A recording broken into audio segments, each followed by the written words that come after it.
Hello and welcome to Financeable. On this new video on how to log in into Samco mutual fund accounts. If you are new, subscribe to the notification bell icon so you don't miss any upcoming further videos.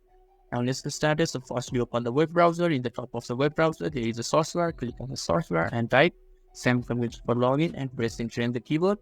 After that the search results will be shown to you, and the first search result is login of Samco mutual fund. Just click on the first search result and here is where you can log in. So if you haven't created an Samco account yet, then in the bottom there is an create your Samco account button. You can just click there and follow the instruction and you will be able to create a new account.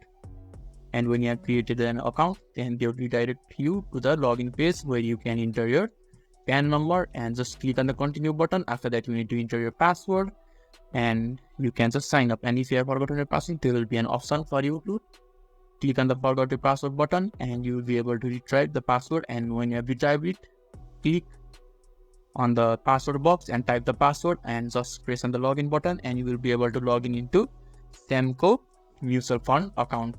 So if this video is helpful to you, give a thumbs up button. Thank you.